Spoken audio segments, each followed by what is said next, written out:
The knowledge of Islam is precious like gold, because keys to success this knowledge does hold. The knowledge of Islam is precious like gold, because keys to success this knowledge does hold.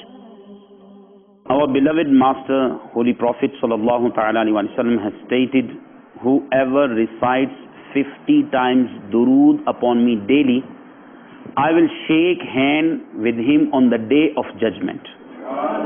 So my dear Islamic brothers, only 50 times durood-e-Pak upon Rasulullah sallallahu alaihi wasallam, if we will be able to recite only 50 times, what the reward we will get on the day of Qiyamah, when our parents, our family, our wives, our children, our friends, whole the people will run away from us.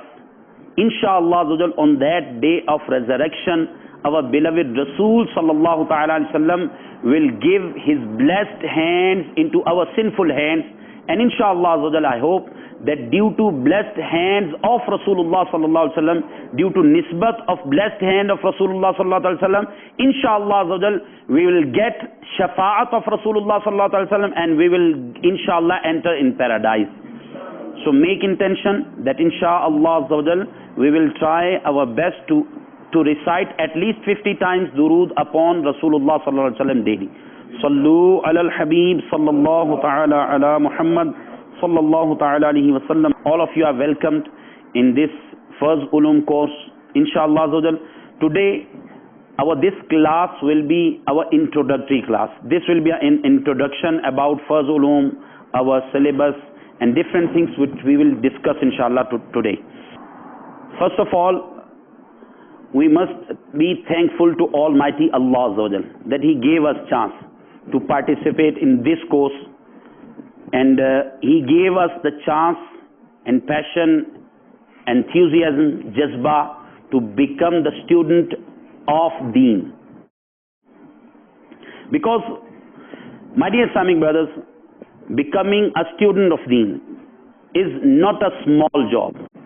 Remember, our beloved Rasul sallallahu ta'ala alaihi wasallam, he has mentioned in a narration, Imam Bukhari radiallahu ta'ala anhu also narrated this hadith in his famous collection of hadith, and Imam Muslim radiallahu ta'ala also mentioned this hadith mubarakah in his famous collection of hadith, Sahih Muslim Sharif.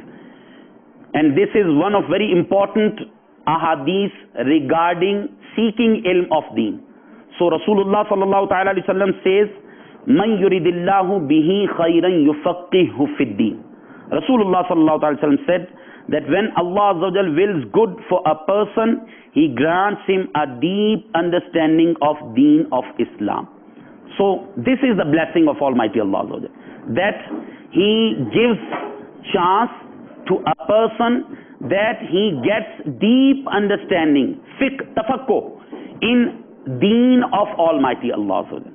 So my dear Islamic brothers, we must not think that we are common people to live a normal life.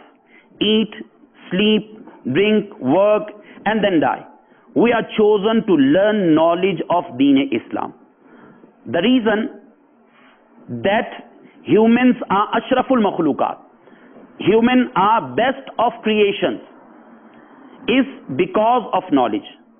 The difference between us and angels is knowledge, as it is stated in the Holy Quran, where Almighty Allah Azza wa Jal mentions about the creation of Hazrat Sayyidina Adam ala nabiyina wa alayhi salatu wasalam. So Almighty Allah Azza wa Jal mentions, وَإِذْ قَالَ رَبُّكَ لِلْمَلَائِكَةِ إِنِّي جَاعِلٌ فِي الْأَرْضِ خَلِيفَةً. And remember when your Lord, your Almighty Allah Azza wa Jal said to Malaika, said to angels, Inni ja'ilun fil ardi khalifa, that, oh my angels, I will create khalifa, representative on earth. Then angel replied to Almighty Allah Azza wa Jal, oh Allah, would you make your khalifa or representative one who will spread mischief and who will shed blood on earth? Almighty Allah Azza wa Jal said, Qala inni a'lamu ma la ta'lamun. Oh my angels, I know that thing which you don't know. So when Adam alayhi salatu wasalam was created, after his creation, Almighty Allah Azza wa Jal gave him the knowledge of the things of whole universe. Almighty Allah Azza wa Jal mentions in Quran. So Almighty Allah Azza wa Jal says, وَأَلَّمَ آدَمَ الْأَسْمَاءَ كُلَّهَا. And Almighty Allah Azza wa Jal taught the names of all the things. ثُمَّ عَرَضَهُمْ عَلَى الْمَلَائِكَةِ. Then Almighty Allah Azza wa Jal presented, shown all the things to angels. Almighty Allah presented all the things in front of angels and asked, فَقَالَ أَنْبِئُونِي بِأَسْمَاءِ هَؤُلَاءِ. Oh my angels, tell me the names of these things, in kuntum sadiqeen, if you are truthful. Then angels replied, قَالُوا سُبْحَانَكَ لَا عِلْمَ لَنَا إِلَّا مَا عَلَّمْتَنَا. Oh Allah Azza wa Jal, all glories be to you. We know nothing but what you have taught us. إِنَّكَ أَنْتَ الْعَلِيمُ الْحَكِيمُ. No doubt, you alone in knowledge and wise. قَالَ يَا آدَمُ أَنْبِئْهُمْ بِأَسْمَائِهِمْ. Then Almighty Allah said to Adam alayhi salatu wasalam, tell them the names of all these things. فَلَمَّا أَنْبَأَهُمْ. When Adam alayhi salatu wasalam told the names of all the things to angels, then Almighty Allah ordered the angels, Usjudu li Adam. Oh my angels, now prostrate, do sajda in the court of Adam alayhi salatu wasalam.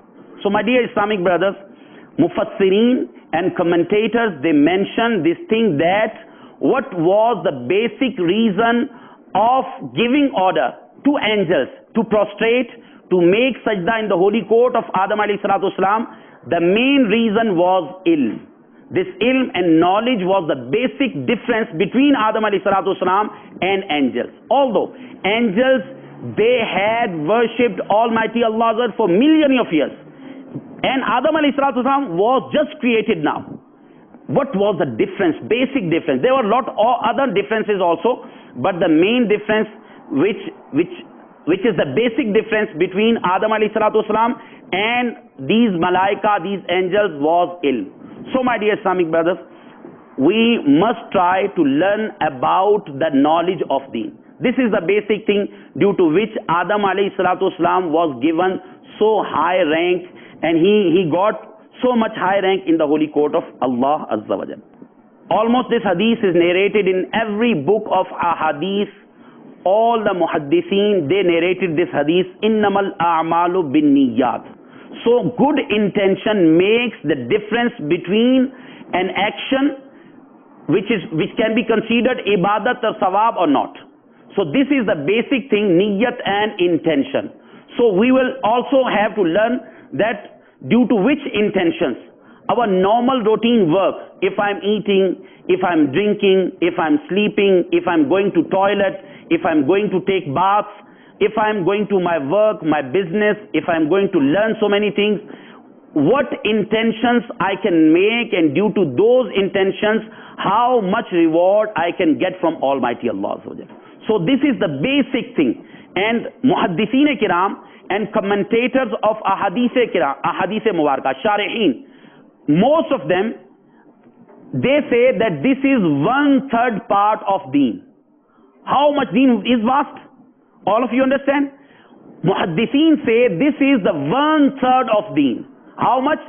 If you divide deen into 3 parts, one part will be called the niyyat and intention. Inshallah, we will also try to learn about good intentions on different occasions, inshallah. This is now just an introduction, that how we can make good intentions before doing our good deeds as well as our mubah amal, our normal practice, you can say daily life actions, how we can make them ibadat. So if you will make wudu, if you will make 1, 2, 3, 4, 5 intentions, whatever you have in your mind, if you will think about this, now your wudu will also be considered ibadat, not only one ibadat. If you will make 5 intentions with wudu, that I'll recite I'm washing my mouth. Now, due to this, I will recite the Holy Quran. Okay, now I am get purification to get the name of Almighty Allah. I am getting purification to take the name of the Holy Prophet Sallallahu Alaihi Wasallam. I'm washing my mouth. Now, inshallah, after purification, I will recite the Holy Quran inside namaz, and after namaz, I'll recite different wazaif. I'll recite Durood Pak. How many intentions you are making now? Due to these intentions, your this amal, one good deed will be considered according to your good intentions. If you made 10 good intentions, now only this one amal of wudu will be counted as 10 good amal. So, my dear Islamic brothers, if you'll carry on, if we are doing breakfast, if we are going to our office, to our college, to our school, to our workplace, if we will make good intention that I'll go there, I'll go according to the sunnah. I'll don't see around, I'll just lower my gaze and I'll try to save myself from watching na mahram. So if we will make this intention while going out from house, what will happen? This walking will also become an ibadat. As well as we are going to our job place, our office, our factory, our school, our college. If we will follow the sunnahs of the Holy Prophet Sallallahu Alaihi Wasallam, if we will make good intentions, this amal, this deed will also be you can say the cause of good reward from Almighty Allah. So a Muslim can earn lot of good deeds and best reward from Almighty Allah due to his small good intention. Sayyid Ala Hazrat radiyallahu anhu wrote in Fatawa Razawiyya Sharif regarding good intention. Ala Hazrat radiyallahu anhu says that if a person is going to offer salah, now just ponder and think, I am going for Zuhr salah, and Ala Hazrat radiyallahu anhu says that if Ala Hazrat wrote 40 different intentions, good niyat to offer salah. So Ala Hazrat radiyallahu anhu says that if he will make 40 good intentions before offering salah, now if he's taking only one step, he's going towards masjid and he's taking one step, this one step will be considered 40 steps, and due to this one step he will get the reward of walking towards 40 good deeds. So if we will think about these different things which we do in our daily life, inshallah, our whole day will be best for us to get reward from Almighty Allah. So, my dear Islamic brothers, alhamdulillah, if from today's lesson, from today's class, from today's daraja, if we will make our mind that inshallah I will try my best to make good intentions before each and every action, inshallah our every coming day will be better for us according to the you can say perspective of Sharia, inshallah. So we will also make good intentions regarding this Farz Ulum course, that inshallah I will gain knowledge in order to earn the pleasure of Almighty Allah. First intention which is written here, I will gain knowledge in order to earn the pleasure of Almighty Allah. Because we have read this thing, we have learned this thing, that the reward and sawab of good deeds depend upon intentions. So this must be our intention. Whenever we are joining any ijtima, any jalsa, any deeni program, we must make intention that I am going just to seek the pleasure of Almighty Allah. As well as now, alhamdulillah, we are here. We will also learn different rulings of Sharia from Quran and Ahadith Mubarakah. So we may make intention that inshallah I will gain the blessings of Quran and Hadith. Inshallah. Make intention and say loudly, inshallah. As well as whenever name of Almighty Allah will be taken, Allah. This is the name of Allah. Whenever name of Allah will be taken, whether in this course, whether in any jalsa, in any program, in any dars, in any bayan, insha'Allah, I will always say loudly, Azza wa Jal Jalla Jalaluhu. Is there any other word which is famous here? Azza wa Jal Jalla Jalaluhu. Subhanahu wa ta'ala. So whatever you feel easier for you, make intention that inshallah whenever name of Almighty Allah will be taken, I will say loudly Azza wa Jal Jalla Jalaluhu Subhanahu wa Ta'ala. Inshallah. And whenever name of the Holy Prophet Sallallahu Ta'ala Sallam will be taken, I will recite durood upon the Holy Prophet Sallallahu Ta'ala Sallam. It is better to say Sallallahu Ta'ala Alayhi wa Alihi wa Sallam. To also send durood upon the all of Rasulullah Sallallahu Alaihi Wasallam. So this is also best. So whenever name of the Holy Prophet Sallallahu Alaihi Wasallam, wherever it will be taken, make intention that I will say loudly Sallallahu Alaihi Wasallam. Inshallah. And the name of blessed companions of the Holy Prophet Sallallahu Alaihi Wasallam, whenever will be taken, it is easier for you to say radiyallahu ta'ala anhu whenever name of any sahabi is taken. Make intention inshallah that I'll say loudly radiyallahu ta'ala anhu. As well as whenever name of awliya kamilin will be taken, inshallah I will say rahmatullahi ta'ala alayhi or rahmatullahi ta'ala alayhim ajma'in. Sallu ala al-habib sallallahu ta'ala. So make intention that I will practice whatever I will learn inshallah. I will teach what I learn to others inshallah. So what did I learn today? Till this time, what did we learn? About intentions. And this is also 72 Madani Inamat is one of the best ways to become the pious person of Almighty Allah, pious servant of Almighty Allah. 72 Madani Inamat is, you can say, the line of action for us. I'll write down important points. So I hope that all the Islamic brothers, they would have the diaries, notebooks and pens, inshallah, and hope that they will write the important things also. I will be present from beginning to end, each and every day, and from the beginning of the course till the end of this course.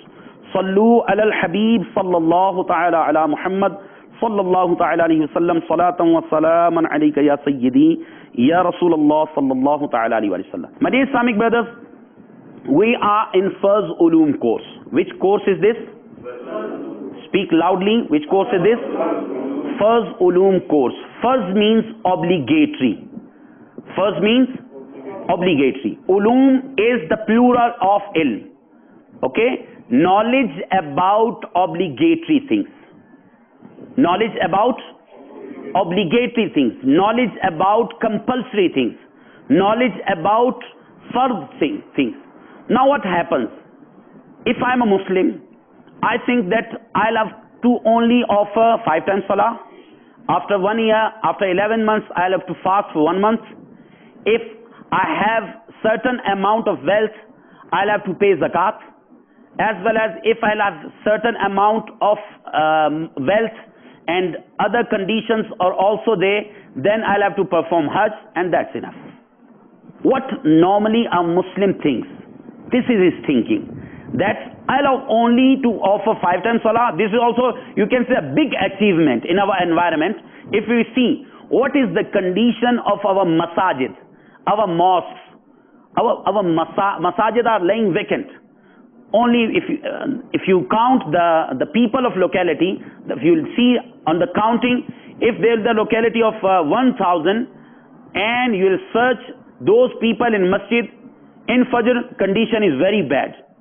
In Zuhur, Asr, Maghrib, you may find maybe maximum 15, 20, 30, and the masjid which you say this is Abad Masjid, full masjid, that in that masjid you will find 40, 50 Muslim brothers.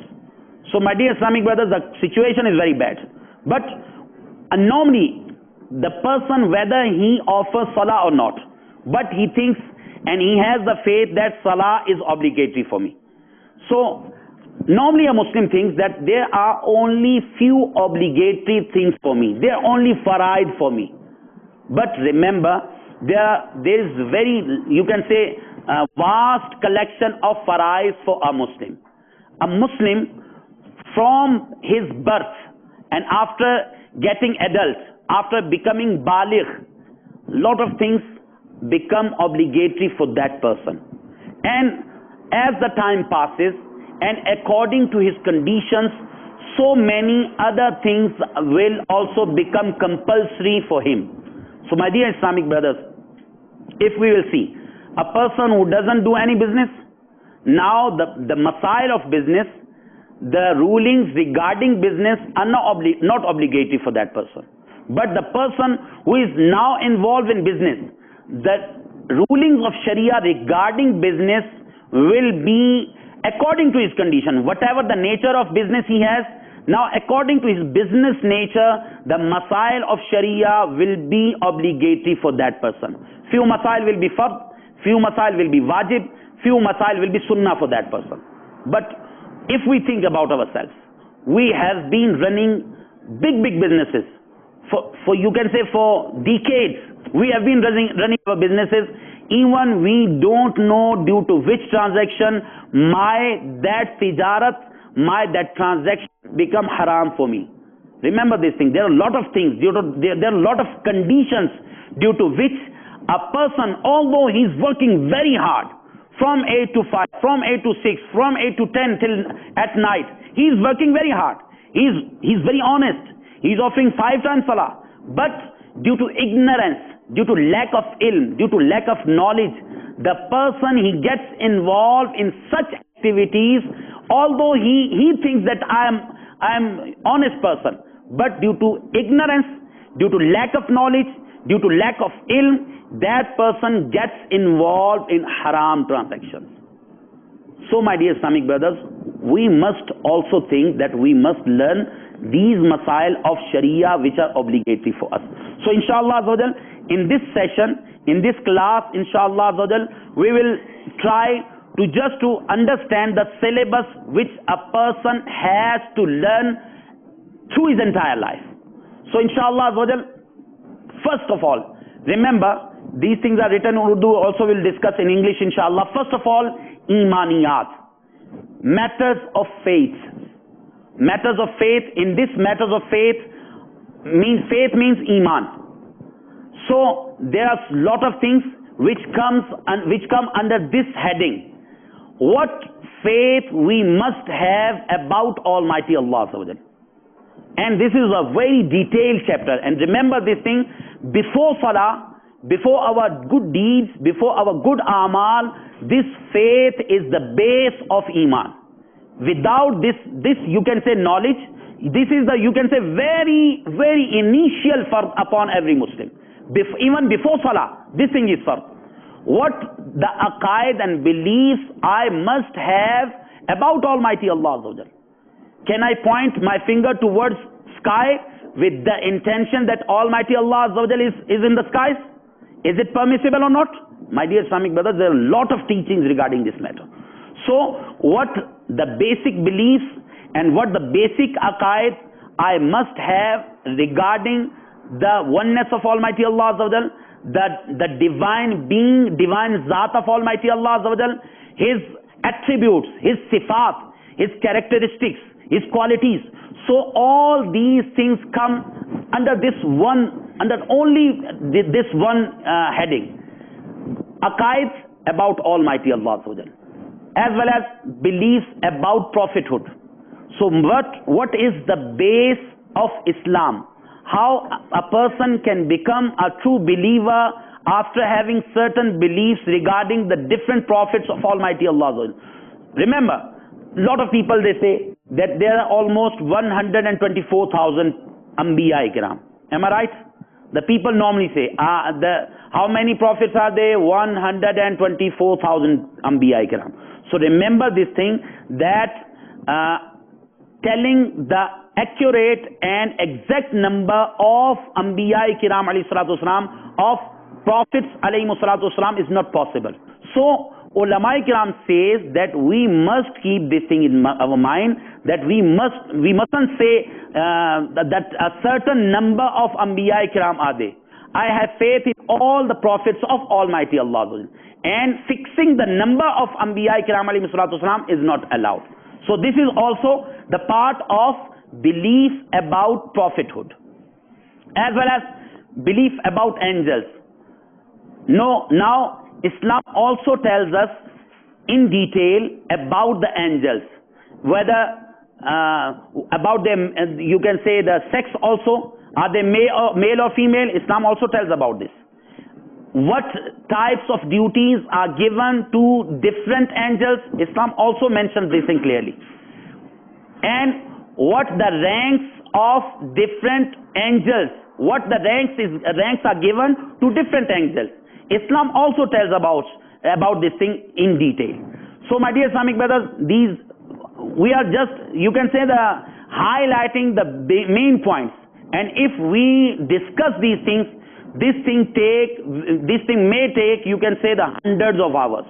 So this is humble request to all of you to please make your mind to study the Islamic books also.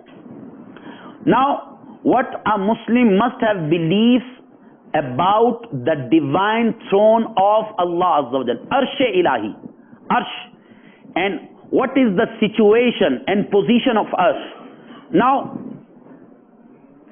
lot of people who say that we are Muslims, and they have this aqidah and belief that Almighty Allah Azza wa Jal is sitting on throne, on Arsh. Almighty Allah Azza wa Jal is sitting on Arsh. So remember this thing. In Hadith Mubarakah, this thing is strictly prohibited, that don't think about Zat of Allah Azza wa Jal, about being of Allah Azza wa Jal. Think and ponder about the attributes, about sifat, about the qualities of Almighty Allah Azza wa Jal, because if you will ponder and think about the qualities and attributes of Allah Azza wa Jal, this marifat, this knowledge, then this ilm of sifat of Almighty Allah Azza wa Jal will help you to understand about the Zat of Almighty Allah Azza wa Jal. Let's suppose sun is rising every day, it is setting every day. How day comes, how night comes. How a person gets weak, how a person gets health. Different things, if you will see on different creations, if you will see, you will be able to understand that there is one Zat, there is one personality who is growing up whole this system, who is growing up every, you can say, the creation. So that Zat is Zat of Allah Azza wa Jal. That being is being of Almighty Allah Azza wa Jal. So my dear Islamic brothers, what a believer must have beliefs about the divine throne of Allah Azza wa Jal. This is also one of the basic aqaid, one of basic beliefs of Islam. So, as well as beliefs about heaven and hell. What type of Jannat is? How many different categories of Jannat and hell, Jahannam are there? And which types of people will enter in Jannat and how they will enter in Jannat? What will be the situation on the day of judgment? What aqidah a Muslim must have regarding the day of resurrection? So all these things are clearly mentioned in this Bahari Shariat. Inshallah, you may find these things very easily. The world of grace, after demise, after passing away. Beliefs about jinns. Jinnah, this is a very common thing, and normally if you will see this science, medical science doesn't believe in jinn. Am I right or not? Medical science, there is no such theory which proves that there is the existence of jinnat. But Quran says, and Quran proves about the existence of jinnat. Whole surah in Quran Pak, its name is Suratul Jinn. So jinnat has their existence, what the power they have, and what are the different qualities and abilities jinnat have. So all these things are mentioned in Quran Pak, Hadith Mubarakah, and in Shariat Mutahara. My dear Islamic brothers, as well as the world of grave, what will happen after death, after the demise of a person, whether he will be taken out from his grave or not. This is the basic belief. So this is also one of the basic beliefs which differentiate between a kafir, non-believer, and believer. So which types of belief I must have regarding grave and torment and punishment of grave? This thing is also mentioned in the chapters of book, the different chapters of faith in the different books of fiqh, as well as sainthood, vilayat. What are the qualities of wali? and different, you can say, ahkam of wilayat, sughra and kubra. This is also terminology. We will try our best to learn, you can say, that some important points from these different chapters of faith.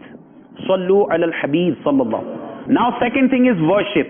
Worship, each and everything what we do, what we offer, and what we do as a worship, it will come under it. So these are some headings. First of all, purity, purification, paki, napaki. This is also very vast subject.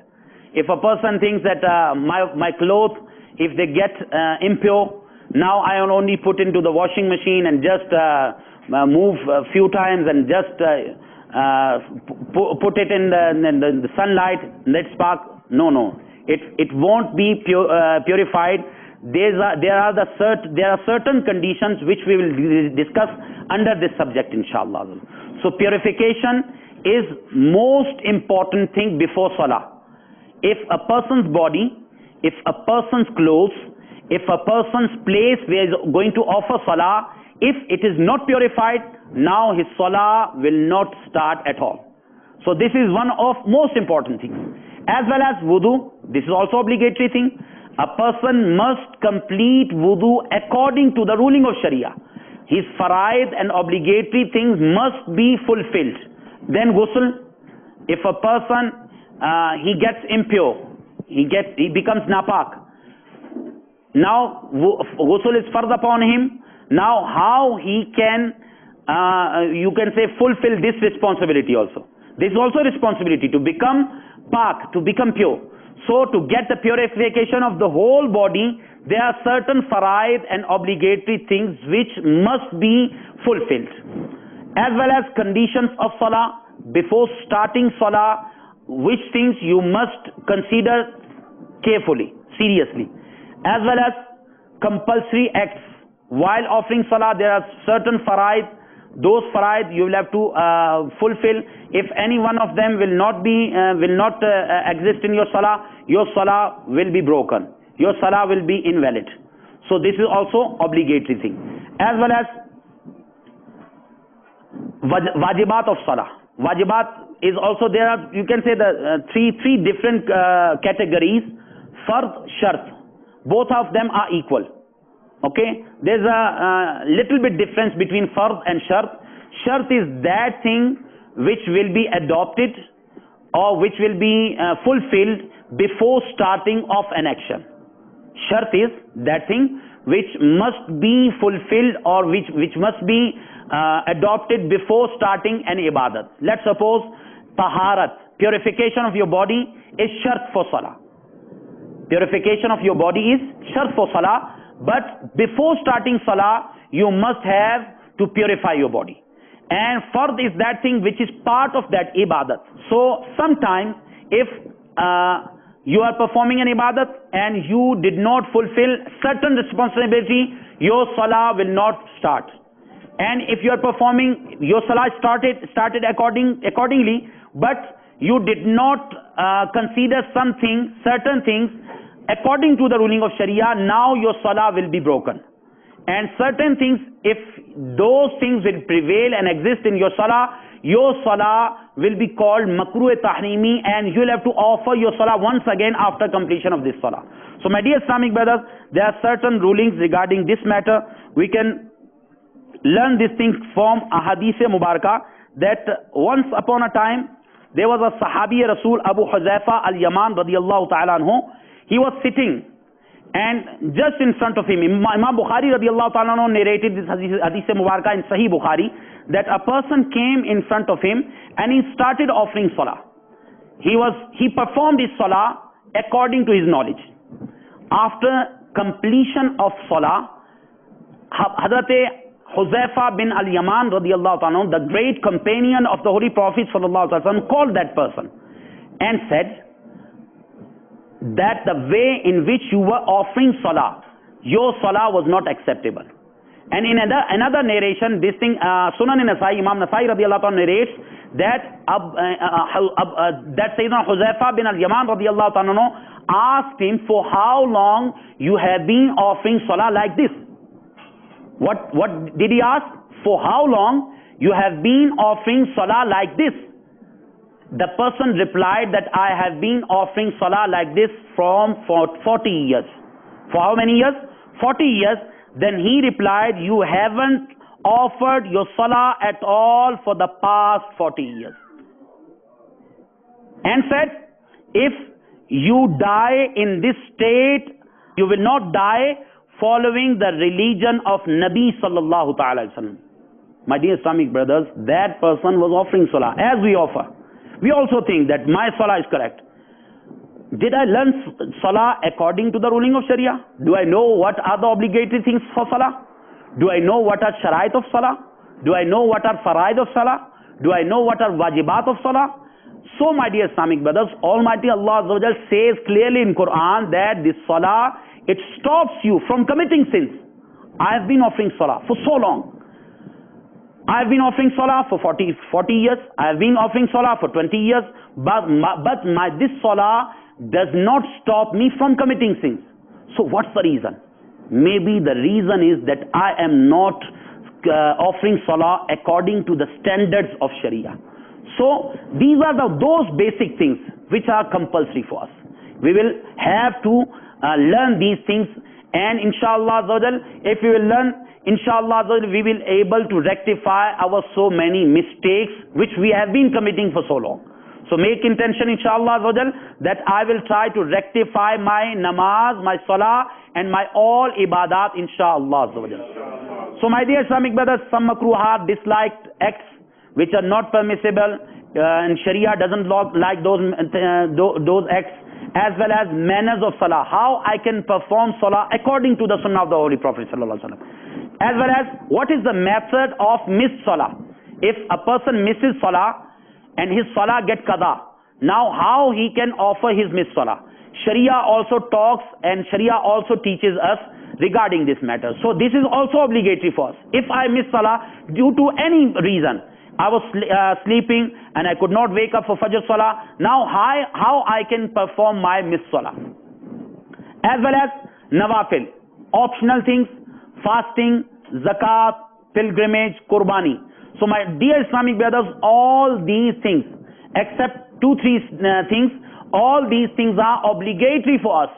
If I am paying zakat, so to whom I must have to pay zakat? Who deserves to take zakat? Islam tells about this. Also pilgrimage, Hajj, how can I perform? What are the, you can say the faraid of Hajj. Now the third part consists on transactions. Different types of transactions which we make normally in our daily life. If I'm selling something, if I'm buying something, if I'm making nikah, if certain types of transaction I'm making, Islam also tells about the basic rulings of these transactions. So these things are called muamalat. This is also one of the major part of our life. So these are some few main headings under this heading of transaction. So muamalat. So marriage is also one of the important muamalat. Islam also tells about the basic rights of women. Islam also tells about the basic rights of spouse. What the man has the right upon his wife, what the wife has rights upon his husband. So Islam also tells in detail about this thing. This is also the main topic. Divorce. If a person wants to divorce his wife, how he can divorce? Only say talaq, talaq, talaq at once? It is permissible or not? Islam also tells about this. This thing is not permissible. To give talaq at once, give 3 talaq at once, this is najais, this is sin. Although the talaq will be considered valid, but this thing is not permissible. Islam also tells that if a person wants to leave his wife, then Islam says, if you want to leave your wife, leave with good manners. So this is, you can say, the beauty of Islam, that Islam teaches each and everything of a person which belongs to his life. Islam teaches each and everything to a person that you must spend your life in this way. So my dear Islamic brothers, these were basic things. If a person wants to do tarbiyat of his children, upbringing of children, Islam also tells the rule, rights of parents, ruling of Sharia regarding trade, rulings of Sharia regarding business, principles of employment, oath and compensation. Normally what happens, a person is telling to someone that I will go there and I'll do this, wallahi I'll do this. This is normally which we see, and we have you can say very deep observation regarding the South African environment. Here people, they normally take wallahi. This is oath, this is qasam. And if a person says that wallahi I will not go there, or wallahi I'll reach by you at 8 o'clock, now this thing is considered oath. A person, if he doesn't fulfill this oath, now he will be sinful and he will have to pay the compensation for this. So there are a lot of things which must be kept in mind. Inshallah, we will discuss these things in our this Farz Ulum course. May Almighty Allah will give us tawfiq to participate with full enthusiasm, with full passion and jazba, and give us tawfiq to learn about the basic faraid of deen.